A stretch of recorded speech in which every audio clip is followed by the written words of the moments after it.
It began with a single mission. On May 23, 2017, Filipino Special Forces moved into Marawi City. Their target was Isnilan Hapalan, a high-value leader linked to ISIS. The raid was supposed to be swift. It was supposed to be precise. But things went wrong almost immediately. The city was not just a hiding place, it was a fortress. The soldiers walked into a well-laid trap. They were met with a storm of gunfire from directions they never anticipated. The enemy was waiting for them. The enemy was ready. Black flags appeared on buildings. They waved from mosques. They waved from houses. Fighters from the Maut group poured into the streets. Their allies poured into the streets. They were armed. They were organized. They took control of key bridges. They took control of intersections. They set up checkpoints. They used civilians as human shields. The initial raid to capture one man had ignited a full-scale siege. The Philippine government was suddenly fighting to reclaim one of its own cities. The battle for Marawi had begun. It would last for 153 agonizing days. The soldiers who arrived in Marawi were some of the best in the Philippines. Many were from the elite 1st Scout Ranger Regiment.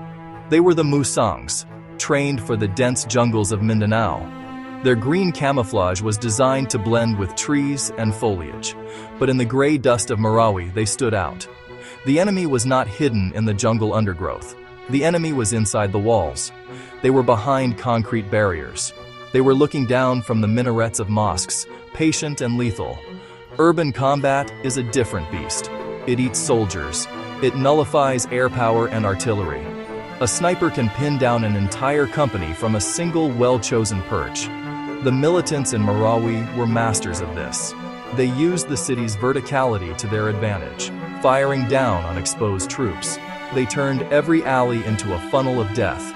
Roadside bombs, improvised explosive devices were hidden everywhere. The normal tactics of advancing in formation were suicidal. The army had to learn a new way to fight.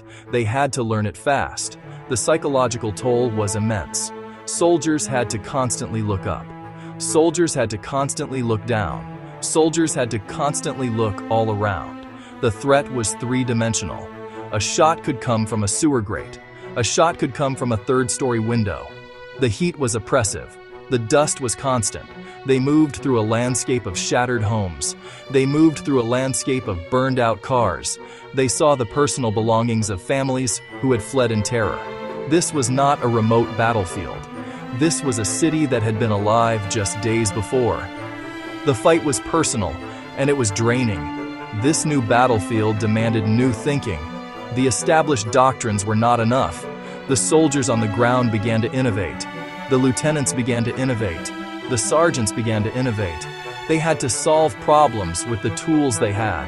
They couldn't wait for new equipment. They couldn't wait for new orders from the top. Their survival and the success of the mission depended on their ability to adapt in the face of a clever and determined enemy. The fight for Marawi became a testament to Filipino ingenuity under the most extreme pressure. The solutions they invented were born from pure necessity. The militants had a fearsome weapon, the rocket-propelled grenade, or RPG. These shoulder-fired rockets could punch through the light armor of the military's vehicles. Early in the siege, armored personnel carriers were being knocked out at an alarming rate.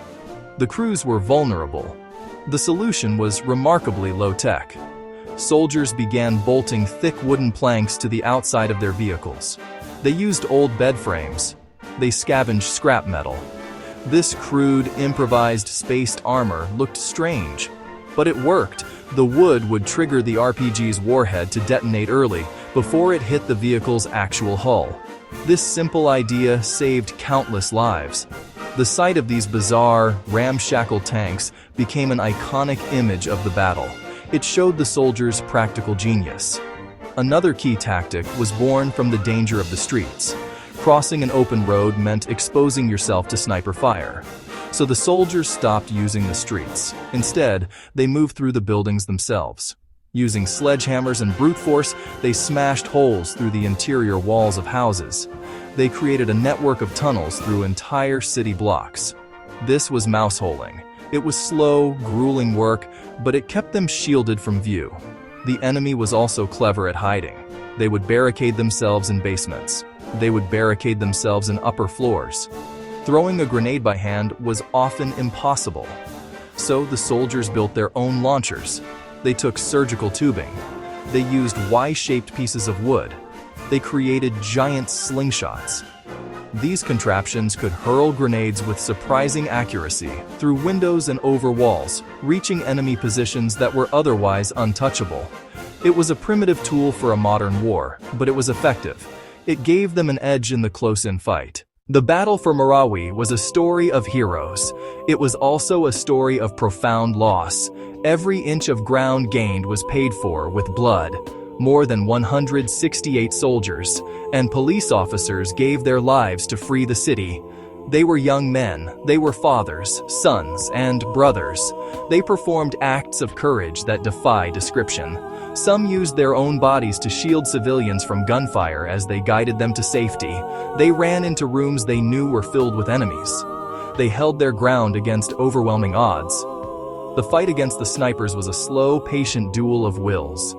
The militants' marksmen were skilled and disciplined. They hid in the city's tallest structures, including the Grand Mosque. For a time, the military was hesitant to shell religious sites, and the enemy exploited this. In response, the army deployed its own counter-sniper teams. These soldiers would remain motionless for hours, sometimes days, in the sweltering heat. They scanned the ruins through their scopes, waiting for the slightest movement, the glint of a rifle, or the puff of smoke that would betray an enemy position. One by one, they hunted the hunters. Behind the front lines, a massive humanitarian crisis was unfolding. Nearly 400,000 people were forced to flee their homes. They left with nothing but the clothes on their backs. They lived in crowded evacuation centers, waiting for news. The battle was not just about soldiers fighting militants. It was about a city of people whose lives had been torn apart. The sounds of explosions and gunfire became the soundtrack of their displacement. The cost of the war was measured not only in casualties, but in the shattered lives of an entire community. The turning point came on a dark night. On October 16, 2017, acting on a tip from a rescued hostage, a team of elite commandos launched a daring raid. They moved silently through the ruins toward a specific building. Inside, they found their targets.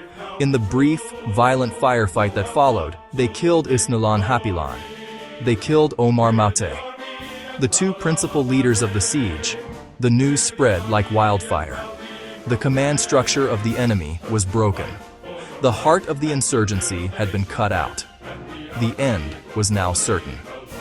The next day, on October 17th, President Rodrigo Duterte declared the city of Marawi liberated from the terrorists. Even as he spoke, pockets of fighting continued, but the organized resistance was over. Soldiers raised the Philippine flag over a blasted and broken cityscape. The flag was a powerful symbol. It flew against a backdrop of gray ruin and smoke. It represented the immense cost of the victory, but it also represented the unwavering resolve of the nation. It declared that the city would not be lost. The Battle of Marawi was a brutal, 5-month lesson in modern warfare. It showed the world how a determined extremist group could turn a city into a deadly weapon. But it also showed something more important. It demonstrated the incredible resilience, the tactical ingenuity of the Filipino soldier. Faced with a challenge they had not trained for, they adapted, they innovated, they overcame. The wooden armor, the mouse holes, the slingshot grenades were not just clever tricks. They were symbols of a fighting spirit that refused to be broken. Today, years later, the scars on Marawi remain.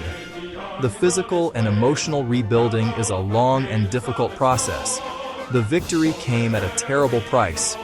Yet the legacy of those 153 days is clear. It is a story of sacrifice and courage. It is a testament to the idea that, when faced with an existential threat, ordinary people can find extraordinary ways to fight back.